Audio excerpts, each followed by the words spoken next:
Taxonomy and ecology of pink bollworm.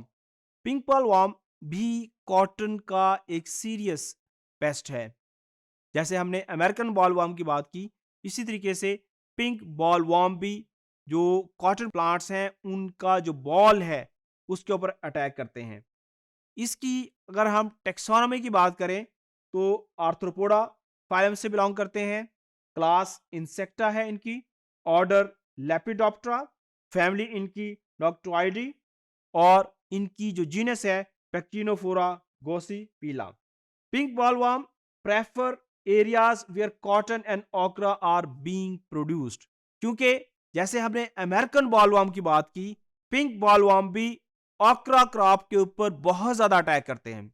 इसी तरीके से कॉटन क्रॉप के ऊपर भी बहुत ज्यादा इनका अटैक होता है।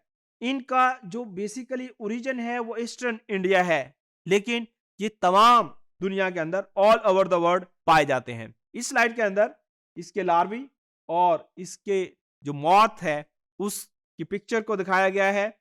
Adult pink brown are small and greenish brown in colour with folded wings. इसके विंग्स जो है साइडों से फोल्डेड होते हैं। Once larvae have matured they are about 12 millimetre in length. उसके अलावा जब एक फीमेल एग ले करती है तो bollworm eggs take 3 to 4 days to hatch.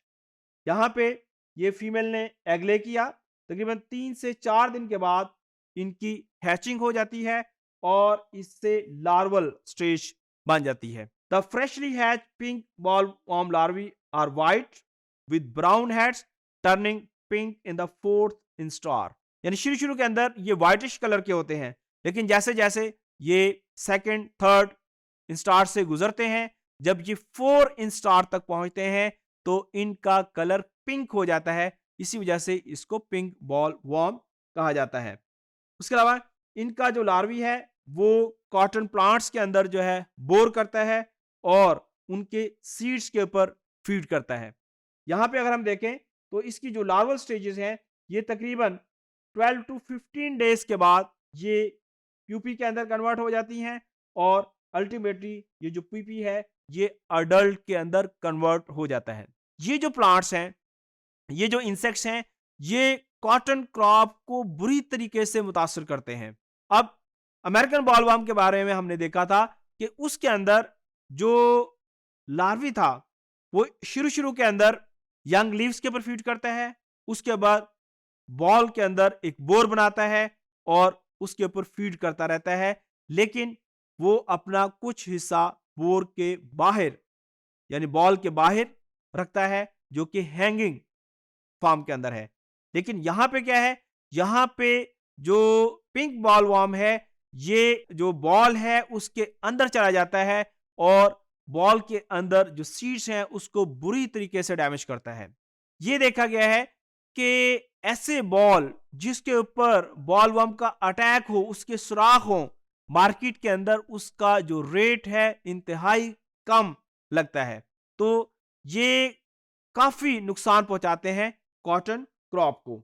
उसके बाद इनके जो लार्वी हैं ये मुख्तलिफ स्टेजेस से होते हुए प्यूपी के अंदर कन्वर्ट होते हैं। अब इनको कंट्रोल करने के लिए बहुत सारी स्ट्रेटजीज का इस्तेमाल किया जाता है। उनमें से जो सबसे ज्यादा कॉमन है वो पेस्टिसाइड का यूज है। अब इनको कंट्रोल करना इसलिए भी मुश्किल होता है क्योंकि ये बोर बना के बॉल के अंदर चले जाते हैं। अगर उस स्टेज के ऊपर पेस्टिसाइड का स्प्रे किया जाए तो जो पेस्टिसाइड्स के रेजिड्यू हैं वो कॉटन के जो फाइबर्स हैं उसका पार्ट बन सकते हैं, जिसकी वजह से मार्केट के अंदर उसकी जो प्राइस है वो काफी कम हो जाती है। बहुत सारे नेचुरल मेथड्स भी इसको कंट्रोल करने के लिए इस्तेमाल किए जाते हैं।